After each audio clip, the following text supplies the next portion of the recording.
বিসমিল্লাহির রহমানির রহিম।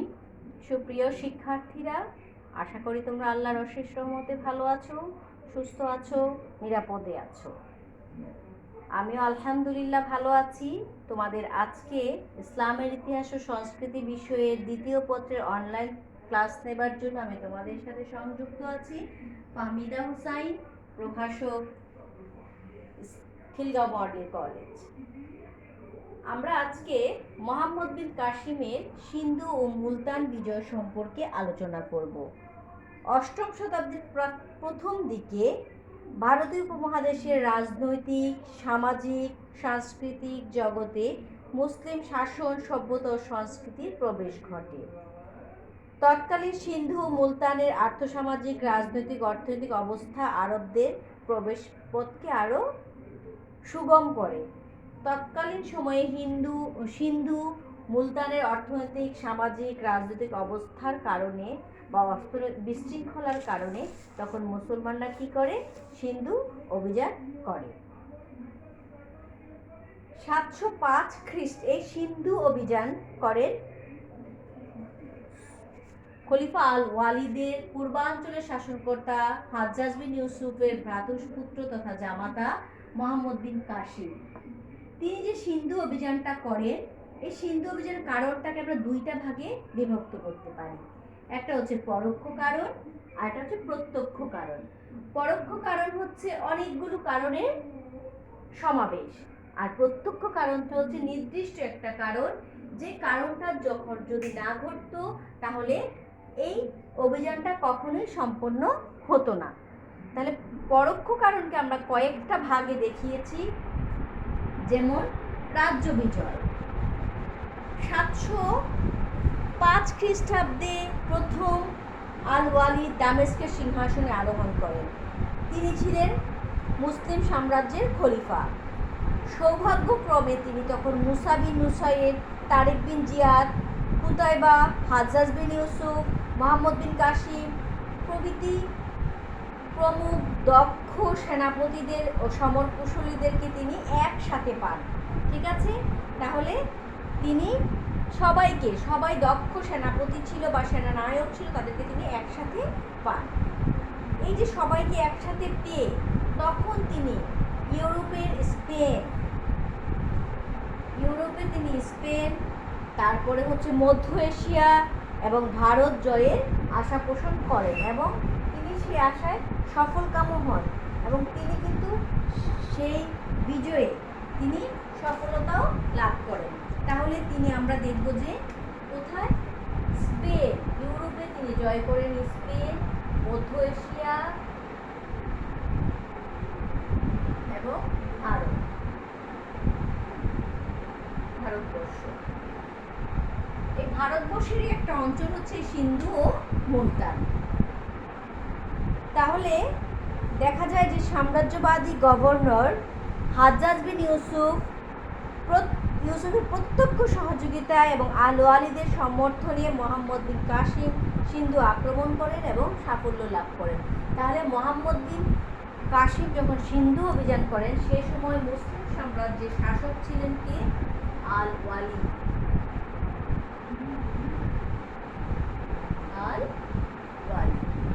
একদম মনে রাখতে হবে, হ্যাঁ, আল ওয়ালিদ। এবং তার অনুমতিক্রমেই তার পূর্বাঞ্চলের শাসনকর্তা হাজ্জাজ বিন ইউসুফ ভারতবর্ষে তথা সিন্ধু ও মুলতানে অভিযান প্রেরণ করেন। তারপরের আরেকটা কারণ আমরা দেখতে পাই যে ইসলামের প্রচার বা ইসলাম প্রচার। 610 খ্রিস্টাব্দে যখন হযরত মুহাম্মদ সাল্লাল্লাহু আলাইহি সাল্লাম নবুয়ত লাভ করেন, তারপর হতে কিন্তু ইসলামের প্রচার কার্য শুরু হয়। তিনি জীবনদশায় একটি ইসলামী সাম্রাজ্য রেখে যান। এরপর প্রায় প্রত্যেক খলিফা শাসনাবলী কোনো না কোনো অঞ্চল মুসলিম সাম্রাজ্যভুক্ত হয়েছে। সে সময় নতুন অঞ্চল দখল করা গৌরবের বিষয় ছিল। নতুন অঞ্চল ইসলামের মহান সুশীতল বাণী পৌঁছে দেওয়াকে পবিত্র দায়িত্ব বলে মনে করতেন খলিফাগণ। ইসলামী আদর্শে উজ্জীবিত হয়ে ভারতবর্ষে সামরিক অভিযান প্রেরিত হয়। তাহলে আমরা বলতে পারি যখন হাজ্জাজ বিন ইউসুফ ভারতবর্ষে অভিযান প্রেরণ করান তখন কিন্তু ভারতবর্ষে কি আসেনি, ইসলামের পতাকা বা ইসলামের সুশীতল পতাকা তলে আসেনি। মূলত এটাও একটা অন্যতম কারণ হতে পারে যে ইসলামকে প্রচার করার জন্য বা ইসলামের বাণীকে পৌঁছে দেওয়ার জন্য কি করা হয়, তখন এই অভিযানটা প্রেরণ করা হয়। ধন সম্পদ অর্জন। প্রাচীন কাল হতে আরবের সাথে ভারতের বাণিজ্যিক সম্পর্ক বিদ্যমান ছিল। ভারতের অফুরন্ত ধন সম্পদ ও ঐশ্বর্য বৈভবের সাথে আরব বণিকগণ পরিচিত ছিলেন।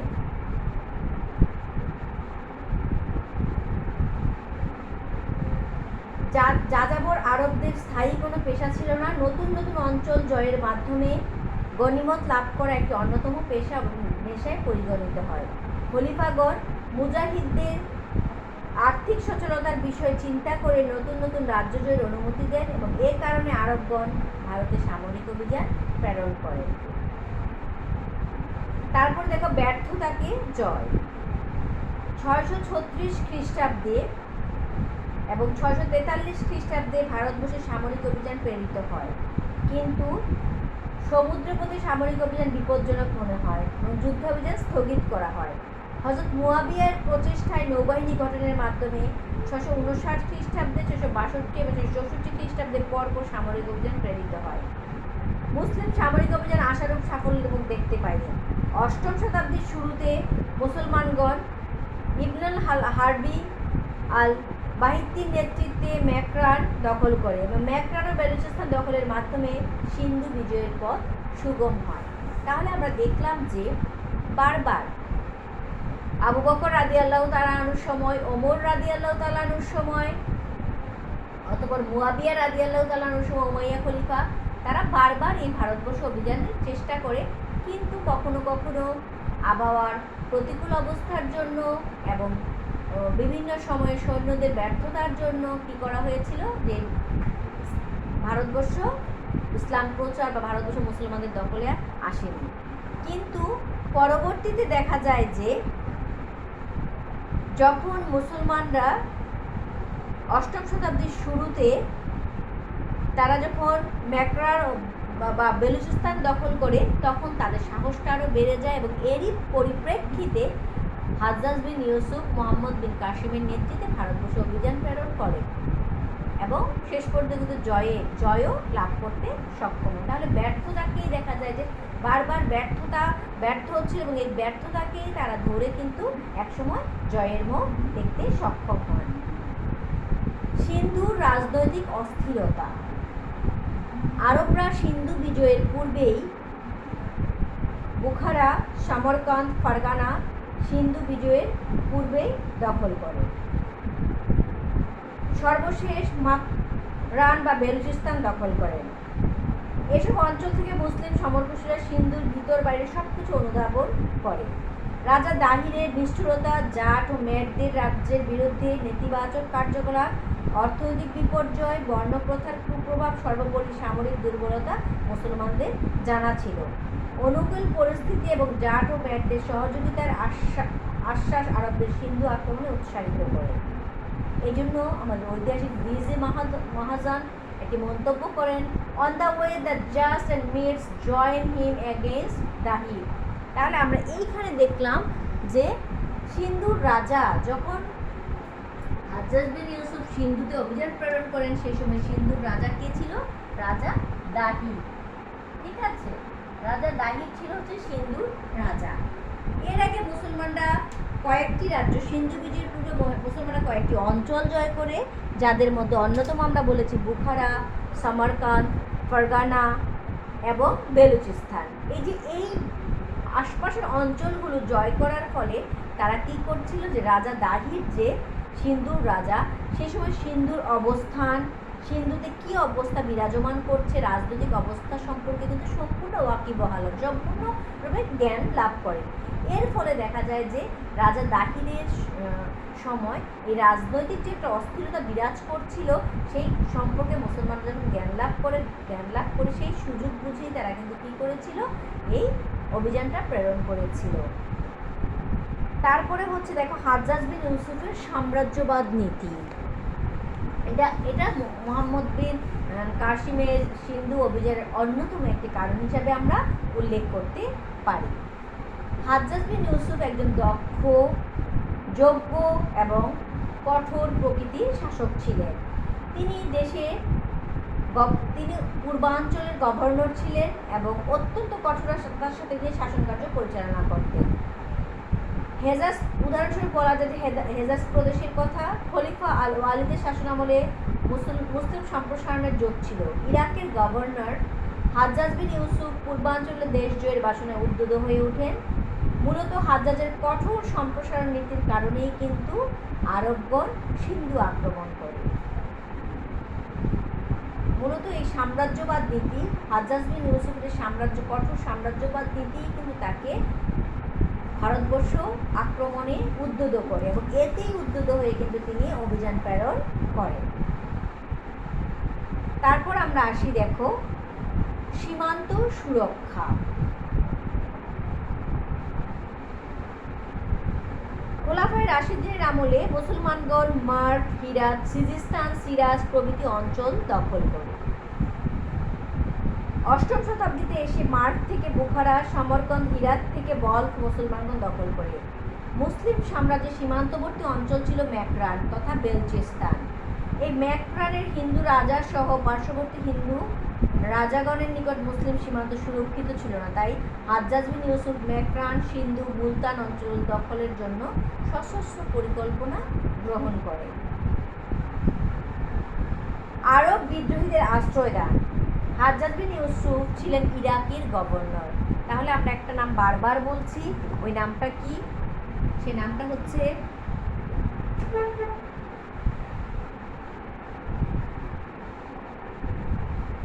হাজ্জাজ বিন ইউসুফ। ঠিক আছে, তিনি কোথাকার শাসনকর্তা বলেছি? ইরাক তথা পূর্বাঞ্চলের শাসনকর্তা। হ্যাঁ, হাজ্জাজ বিন ইউসুফ ছিলেন পূর্বাঞ্চলের শাসনকর্তা।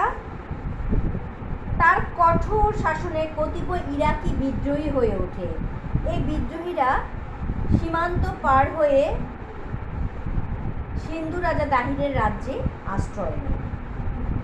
হাজ্জাজ বিন ইউসুফ দূত মারফত রাজা দাহিরের নিকট বিদ্রোহীদের ফেরত চান, কিন্তু রাজা দাহির হাজ্জাজকে সহযোগিতা করা থেকে বিরত থাকেন এবং এর ফলে উভয়ের মাঝে শত্রুতার সৃষ্টি হয়। ঠিক আছে, তাহলে যে বিদ্রোহীদেরকে আশ্রয় দান করে এবং বিদ্রোহীদের ফেরত দিতে কে অস্বীকার করে?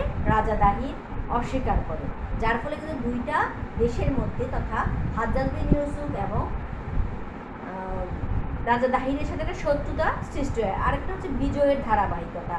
আমরা দেখলাম যে মুসলমানরা অষ্টম শতাব্দীর প্রথম দিক থেকে মুসলমানরা ভারতবর্ষের কিছু কিছু অঞ্চল ধারাবাহিকভাবে জয় করে নিতে থাকে। এই যে বিজয়ের ধারাবাহিকতাই কিন্তু মুসলমানদেরকে সিন্ধু এবং মুলতান অভিযানে উদ্যত করে এবং তারা ভাবে যে ওরা কি করতে পারবে, তারা আরও রাজা দাহিরের অঞ্চলের সিন্ধু এবং মুলতানের রাজনৈতিক অবস্থা সম্পর্কে জানতে পারে, আর জেনেই কিন্তু তারা কি করে বিজয়ের ধারাবাহিকতা অব্যাহত রাখার জন্য তারা এই অভিযানটাকে প্রেরণ করে। এই ছিল মোহাম্মদ বিন কাসিমের সিন্ধু ও মুলতানের রাজা দাহিরের বিরুদ্ধে অভিযানের পরোক্ষ কিছু কারণ, কিন্তু প্রত্যক্ষ কারণটা হচ্ছে এমন একটি কারণ যে কারণটা না হলে কিন্তু ঘটতো না। সেই কারণটাকে আমি দেখিয়েছি, দেখো, জলদস্যু কর্তৃক জাহাজ লুণ্ঠন এবং সমুদ্রপথের নিরাপত্তা। আমরা এটা একইভাবে কিন্তু বলতে পারি। এটা হচ্ছে একটা প্রত্যক্ষ কারণ, যে কারণটা না হলে এই অভিযানটা হতো কিনা সন্দেহ আছে।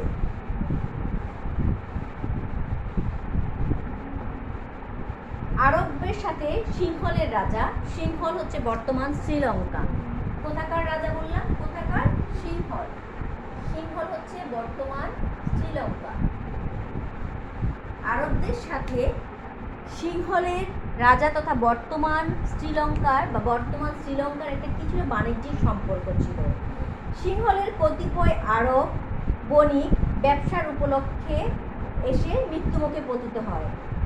তাদের পরিবারকে সিংহল রাজা জাহাজে করে ইরাকের গভর্নর হাজ্জাজ বিন ইউসুফের নিকট পাঠিয়ে দেন, কিন্তু সিন্ধুর দেবল বন্দরের জাহাজগুলো লুণ্ঠিত হয়। এটা হচ্ছে কোনো কোনো ঐতিহাসিকের মতে। আবার কোনো কোনো ঐতিহাসিক বলেন যে সিংহল রাজ ইসলাম ধর্ম গ্রহণ করেন, তিনি তৎকালীন উমাইয়া খলিফার প্রতি আনুগত্যের নিদর্শন স্বরূপ 8টি জাহাজ তিনি উপঢৌকন হিসাবে প্রেরণ করেন, যে জাহাজগুলো সিন্ধুর দেবল বন্দরে জলদস্যু কর্তৃক লুণ্ঠিত হয়। তাহলে যাই হোক, আমরা এটা দেখি যে মূলত প্রত্যক্ষ কারণটা হচ্ছে যে সিংহলের রাজা আরব শাসক বা পূর্বাঞ্চলের শাসক হাজ্জাজ বিন ইউসুফকে 8টি জাহাজ ভর্তি তিনি উপঢৌকন পাঠায়, যেটা দেবল বন্দরে, সিন্ধুর দেবল বন্দরে লুণ্ঠিত হয়। সিন্ধু অঞ্চলের একটি বন্দর হচ্ছে দেবল বন্দর। যখন সিন্ধু নদী দিয়ে অতিক্রম করছিল জাহাজগুলো, তখন এই দেবল বন্দরের জলদস্যু কর্তৃক লুণ্ঠিত হয়।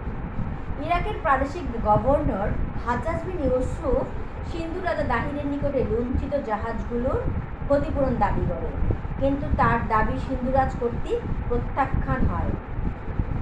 খলিফা তখন এই প্রত্যাখ্যান যে হয়, সেই সময় হাজ্জাজ বিন ইউসুফ অত্যন্ত পরিমাণে রাগান্বিত হন। কার বিরুদ্ধে? রাজা দাহিরের বিরুদ্ধে।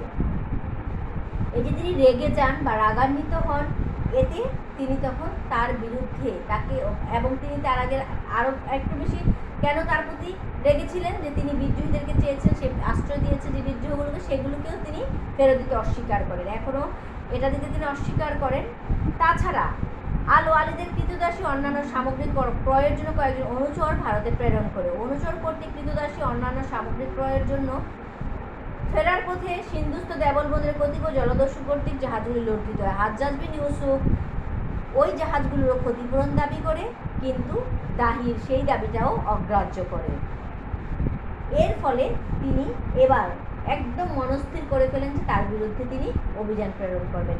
কিন্তু আমরা বলেছি যে মুসলমানদের সমুদ্র পথটা ছিল অত্যন্ত নাজুক, তাই তিনি এছাড়াও সমুদ্র পথে ভারতে আগমন সমুদ্রপথে নিরাপত্তা বিধানের সিন্ধুর বিপক্ষে সামরিক অভিযান প্রেরিত হয়। যে সমুদ্র পথে নিরাপত্তা বিধান করার জন্য সিন্ধুটাকে মুসলমানদের দখলে রাখা অন্যতম ছিল, মানে দখলে রাখতে হতো, এটা একটা অন্যতম কারণ। আর এটার জন্য কী করেন, এই সমুদ্রপথে নিরাপত্তা বিধান করার জন্য হাজ্জাজ বিন ইউসুফ কী করলেন, রাজা দাহিরের বিরুদ্ধে বা সিন্ধু মুলতানের রাজা দাহিরের বিরুদ্ধে তিনি অভিযান প্রেরণ করেন।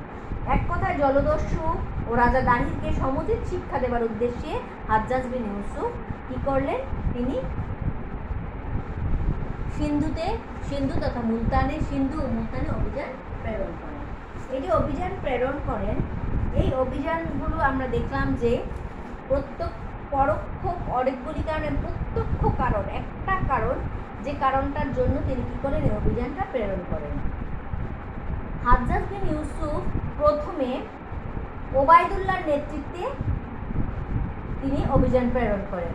ইরাকি গভর্নর হাজ্জাজ বিন ইউসুফ ওয়ালিদ বিন আব্দুল মালিকের অনুমতিক্রমে তথা আল ওয়ালিদের অনুমতিক্রমে সিন্ধু রাজা দাহিরকে সমুচিত শিক্ষা দেওয়ার জন্য তিনি কী করলেন, সর্বপ্রথম ওবায়দুল্লাহর নেতৃত্বে সেনাবাহিনী প্রেরণ করেন, কিন্তু অভিযান সফল হয়নি, ওবায়দুল্লাহ শহীদ হন। পরবর্তীতে হাজ্জাজ বিন ইউসুফ পুনরায় আবার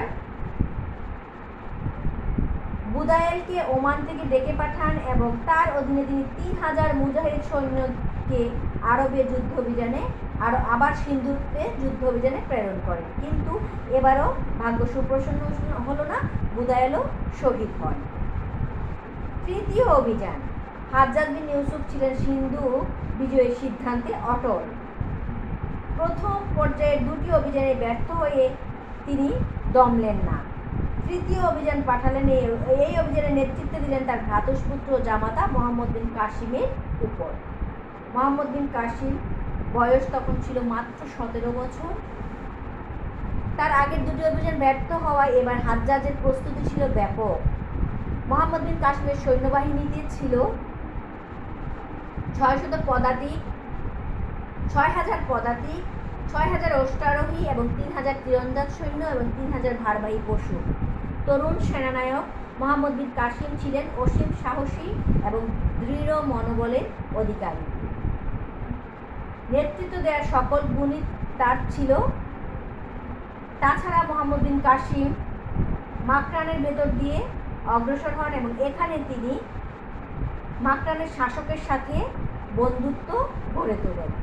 মাকরানের শাসক মোহাম্মদ বিন কাসিমকে একটি বাহিনী দিয়ে সাহায্য করেন। দাহিরের অত্যাচারে অতিষ্ঠ জাট ও মেদগণও মুসলমানদের পক্ষে যোগদান করেন। মুসলমানদের শক্তি বৃদ্ধির জন্য হাজ্জাজ জলপথে একদল সৈন্য প্রেরণ করেন। বলিস্ত নামক এক প্রকার আধুনিক যুদ্ধাস্ত্র পাঠালেন। বলিস্ত বা ব্যালাস্টিক ছিল এক ধরনের ক্ষেপণাস্ত্র। এটি দিয়ে ভারী পাথর দূরে নিক্ষেপ করে শত্রুকে আঘাত করা যেত। আর এগুলো করার মধ্য দিয়ে 712 খ্রিস্টাব্দে মোহাম্মদ বিন কাসিম রাজা দাহিরকে পরাজিত করে সিন্ধু জয় করতে সক্ষম হন। সেনাপতি মোহাম্মদ বিন কাসিম প্রথমে দেবল বন্দর অবরোধ করেন। ব্রাহ্মণ এবং রাজপুতগণ দেবল বন্দর রক্ষা করার জন্য যথেষ্ট চেষ্টা করে, কিন্তু মোহাম্মদ বিন কাসিম ছিলেন চতুর সেনানায়ক। তিনি দেবল বন্দরের চূড়ার একটি লাল নিশান উড়ানো ছিল। মোহাম্মদ বিন কাসিম ব্যালাস্টিক দিয়ে পাথর ছুঁড়ে নিশানাটি নামিয়ে ফেলার নির্দেশ দেন। নিশানাটি নামিয়ে ফেলা হলে হিন্দুদের মনোবল ভেঙে যায়। তাদের ধারণা ছিল মন্দিরের চূড়ায় যতক্ষণ নিশানা উঠবে ততক্ষণ বাইরের কোনো শত্রু দেবল বন্দর দখল করতে পারবে না। হিন্দুগণ অসীম সাহসে যুদ্ধ করল, কিন্তু মুসলমানদের উন্নত রণকৌশলের কাছে তারা পরাজিত হয়। দেবল বন্দর মুসলমানদের দখলে আসে। দেবল দখলের পরে মোহাম্মদ বিন কাসিম সিন্ধু নদের তীর ধরে উত্তর দিকে অগ্রসর হন এবং মিরুন, সিওয়ান, সিসাম প্রভৃতি শহর একের পর এক দখল করে নেন। এসব দখল করে তাকে তেমন কোনো বাধার সম্মুখীন হতে হয়নি। এরপর রাওয়ার দুর্গ দখলের ব্যাপারে মোহাম্মদ বিন কাসিমকে প্রচণ্ড বাধার মোকাবেলা করতে হয়। এখানে রাজা দাহির এক বিশাল সৈন্যের সমাবেশ ঘটান এবং মোহাম্মদ বিন কাসিম নৌকার সেতু তৈরি করে সিন্ধু নদ পার হন এবং অতঃপর দাহিরের বাহিনীর সাথে মুসলিম বাহিনীর প্রচণ্ড যুদ্ধ হয়। রাজা দাহির বিক্রমে যুদ্ধ করে যুদ্ধক্ষেত্রে প্রাণত্যাগ করেন। রাজার মৃত্যুতে হিন্দু সৈনিকগণ ছত্রভঙ্গ হয়ে পড়ে, সবাই পালিয়ে যায়। রাওয়া দুর্গ মোহাম্মদ বিন কাসিমের দখলে আসে। রাজা দাহির পরাজিত নিহত হলে অল্প কিছু সৈন্য নিয়ে দাহিরের বিধবা পত্নী রানীবাই ও পুত্র জয় সিং রাওয়ার দুর্গে আশ্রয় গ্রহণ করেন, কিন্তু দুর্গ রক্ষা করা যাবে না ভেবে তিনি অন্তপুরের অন্যান্য মহিলাদের নিয়ে জ্বলন্ত আগুনে আত্মাহুতি দেন। রাওয়ার দুর্গ দখলের পর মোহাম্মদ বিন কাসিম ব্রাহ্মণাবাদ দখল করেন। এরপর মোহাম্মদ বাহিনী হতে সিন্ধুর রাজধানী আলোর দুর্গের পতন ঘটে। এটি রক্ষার দায়িত্ব ছিল দাহিরের এক পুত্রের উপর। আলোর জয় করার পর মোহাম্মদ বিন কাসিম সিন্ধু অঞ্চলের দুঃশাসন ব্যবস্থার অবসান ঘটান এবং সুশাসনের সূত্রপাত করেন। অতঃপর মোহাম্মদ বিন কাসিম আরও উত্তরে অগ্রসর হয়ে মুলতান, আমরা বললাম যে সিন্ধুর রাজধানী আলোর জয় করার পরে তিনি কি করলেন, তিনি মুলতান জয় করলেন। মুলতানের পথে তিনি রাবি নদীর তীরে অবস্থিত উচ দখল করেন। মুলতান দখল করে মোহাম্মদকে বেশ ব্যাক পেতে হয়েছিল। হিন্দুগণ মুলতান রক্ষার জন্য সর্বাত্মক চেষ্টা চালায়। তারা প্রায় 2 মাস মুলতান দুর্গ রক্ষা সক্ষম হয়। অবশেষে তাদের সকল প্রতিরোধ চূর্ণ করে মোহাম্মদ বিন কাসিম মুলতান দখল করতে সক্ষম হন। ফলে রাজা দাহির গোটা রাজ্য মুসলমানদের আয়ত্তে নিয়ে আসতে সক্ষম হন। এ ব্যাপারে ভিজি মহাজন বলেন, the Arab got so much of gold that they name Multan as the city of gold. তার মানে মোহাম্মদ বিন কাসিম যে মুলতান জয় করেন, মুলতান থেকে মোহাম্মদ বিন কাসিম অনেক ধনরত্ন এবং স্বর্ণ পান বা স্বর্ণ তিনি নিজের দখলে নিয়ে আসেন। এই জন্য ভিজি মহাজন মুলতানকে কি বলেছিলেন, স্বর্ণের শহর বলে আখ্যায়িত করেছিল। যে মুলতানের আরব বাহিনী এত বেশি স্বর্ণ হস্তগত করেছিল যে তারা মুলতানকে স্বর্ণের শহর বলে আখ্যায়িত করেছিল। তাহলে আমরা দেখলাম যে এভাবে মোহাম্মদ বিন কাসিম অত্যন্ত যোগ্যতার সাথে তিনি আস্তে আস্তে সিন্ধুর বেশ কয়েকটি অঞ্চল জয় করে অতঃপর শেষ পর্যন্ত সিন্ধুর রাজধানী অলরকে জয় করেন এবং অলর জয়ের মধ্য দিয়েই তিনি কি করলেন, যে পরে আরও উত্তরে তিনি যে মুলতান অঞ্চলটিকে দখল করেন এবং মুলতান অঞ্চল থেকে তিনি অনেক বেশি স্বর্ণমুদ্রা আরোহণ করেন। এই জন্য মুলতানকে কি বলা হয়? স্বর্ণের শহর নামে আখ্যায়িত করা হয়। তাহলে আমরা এখানে দেখলাম যে মোহাম্মদ বিন কাসিমকে দিয়ে হাজ্জাজ বিন ইউসুফ তৃতীয় অভিযান প্রেরণ করেন 712 খ্রিস্টাব্দে, এবং এই অভিযানের মধ্য দিয়ে কিন্তু মোহাম্মদ বিন কাসিম কী করেছিলেন? সিন্ধু এবং মুলতানের রাজা দাহিরকে পরাজিত করে সিন্ধু এবং মুলতানকে দখল করতে সক্ষম হন। তাহলে আমরা দেখলাম যে যখন মুসলমানরা ভারতবর্ষ জয় করে সেই সময় পুরো মুসলিম সাম্রাজ্যের শাসক ছিলেন হচ্ছে আল ওয়ালিদ, এবং আল ওয়ালিদ সেই সময় সৌভাগ্যক্রমে বেশ কয়েকজন দক্ষ সেনাপতিকে পেয়েছিলেন। আর এই দক্ষ সেনাপতিকে পাওয়ার মধ্য দিয়ে কি হয়েছিল যে তাদের মধ্যে ছিল মুসা বিন মুসাইদ, তারেক বিন জিয়াদ, কুতাইবা বিন মুসলিম, হাজ্জাজ বিন ইউসুফ, মোহাম্মদ বিন কাসিম। এদেরকে পেয়ে তিনি কি করেছেন? বিশাল এক অঞ্চলকে জয় করার স্বপ্ন দেখেছিলেন এবং জয় করতে সক্ষম হয়েছিলেন। তিনি ইউরোপের অন্যতম দেশ স্পেনকে এই সময় জয় করে, মধ্য এশিয়া জয় করেন এবং ভারতবর্ষ জয় করতে সক্ষম হন। আর এই জয়ের জন্য তাকে ভারতবর্ষ জয় করার জন্য তাকে সবচেয়ে বেশি সাহায্য সহযোগিতা করেছিলেন তার পূর্বাঞ্চল তথা ইরাকের শাসনকর্তা হাজ্জাজ বিন ইউসুফ। হাজ্জাজ বিন ইউসুফ মূলত দুটি কারণে তিনি সিন্ধুর রাজা দাহিরের বিরুদ্ধে অভিযান প্রেরণ করেন। সেই কারণ দুটিকে আমরা দুটি ভাগে ভাগ করতে পারি, একটা হচ্ছে পরোক্ষ কারণ, একটা হচ্ছে প্রত্যক্ষ কারণ। পরোক্ষ কারণের মধ্যে ছিল রাজ্য জয়, ইসলাম প্রচার, ধন সম্পদ অর্জন, ব্যর্থতাকে জয়, রাজনৈতিক অস্থিরতা, সাম্রাজ্যবাদ নীতি, সীমান্ত সুরক্ষা, বিদ্রোহীদের আশ্রয়দান, বিজয়ের ধারাবাহিকতা। এই অনেকগুলি পরোক্ষ কারণের ভিত্তিতে তিনি কী করেন? অভিযান পরিচালনা মনস্থ করেন। কিন্তু অন্যতম একটি কারণ যে প্রত্যক্ষ কারণ, এই প্রত্যক্ষ কারণ না হলে কিন্তু অভিযান পরিচালনা করাই হতো না। সে অন্যতম প্রত্যক্ষ কারণটা ছিল যে সিংহলের রাজা, বলা হয় যে সিংহলের রাজা বা শ্রীলঙ্কার রাজা, বর্তমান শ্রীলঙ্কার রাজা 8টি জাহাজ যে উপঢৌকন প্রেরণ করে আর হাজ্জাজ বিন ইউসুফের মাধ্যমে মুসলিম জাহানের খলিফা আল ওয়ালিদের নিকট তিনি প্রেরণ করেন। কিন্তু এই 8টি উপঢৌকন প্রেরিত জাহাজ সিন্ধুর দেবল বন্দরের জলদস্যু কর্তৃক লুণ্ঠিত হয়। হাজ্জাজ বিন ইউসুফ রাজা দাহিরের কাছে এই যে জাহাজগুলো লুণ্ঠিত এটার ক্ষতিপূরণ দাবি করে, কিন্তু রাজা দাহির কী করে? সেটাকে অগ্রাহ্য করে। আর তাছাড়া সমুদ্রপথের নিরাপত্তার জন্য সিন্ধু আক্রমণ বা সিন্ধু জয় করা সিন্ধু জয় করা অত্যন্ত গুরুত্বপূর্ণ ছিল। এই জন্য কি করলেন? হাজ্জাজ বিন ইউসুফ অভিযান প্রেরণ করেন। প্রথমে হাজ্জাজ বিন ইউসুফ ওবায়দুল্লাহর নেতৃত্বে অভিযান প্রেরণ করেন, কিন্তু ওবায়দুল্লাহ নিহত হয়। পরবর্তীতে তিনি প্রথম পর্যায়ে আবার বুদায়েলের নেতৃত্বে অভিযান প্রেরণ করেন, কিন্তু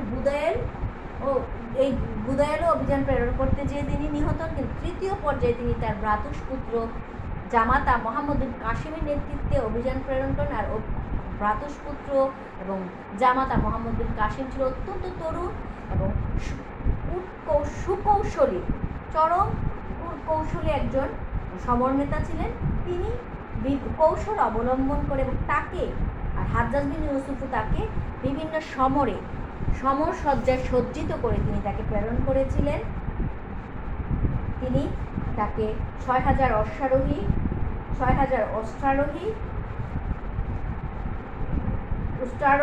3000 তীরন্দাজ, 3000 ভারবাহী পশু এবং এগুলি দিয়ে তিনি তাকে, এবং তার সাথে তিনি কি করেন? তার সাথে তাকে বলিস্ত বা ব্যালাস্টিক দামে এক ধরনের ক্ষেপণাস্ত্র প্রেরণ করে, যেটা দিয়ে কী হয়? অনেক দূর থেকে পাথর নিক্ষেপ করা যায়। আর এই কৌশলী সেনানায়ক মোহাম্মদ বিন কাসিম এটা অবলম্বন করে তিনি প্রথমেই তিনি দেবলের প্রধান মন্দিরের চূড়ার থেকে তিনি নিশানা নামান এবং সেটা দখল করেন। আস্তে আস্তে এভাবে তিনি রাজা দাহিরকে পরাজিত করতে সক্ষম হন। রাজা দাহিরের পরাজয়ের পরই রাজা দাহিরের স্ত্রী রানীবাই জহরব্রত পালন করে মারা যায় এবং রাজা দাহিরের ছেলের কাছে তিনি সিন্ধুর রাজধানী আলোর দখল করে নেন। অতঃপর আরও উত্তরাঞ্চলে অগ্রসর হয়ে তিনি মুলতান অভিযান করেন এবং মুলতানকে দখল করেন। এভাবেই 17 বছরের তরুণ 712 খ্রিস্টাব্দে পুরো ভারতবর্ষের অন্যতম অঞ্চল সিন্ধু এবং মুলতানকে তিনি রাজা দাহিরকে পরাজিত করে এবং নিহত করে সিন্ধু এবং মুলতানকে দখল করতে সক্ষম হন।